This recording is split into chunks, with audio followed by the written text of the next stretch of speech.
Ang mga Muslim ay mga mandirigma. At ang isang magiting na mandirigma ay may isang salita.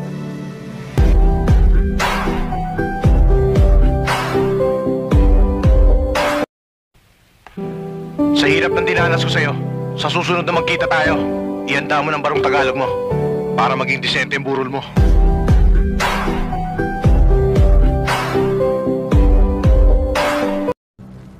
Sa isang taong nagugutom, hindi malaga sa kanya kung saan galing ang pagkain kanya kinakain. Ang importante, meron siyang isinusubok.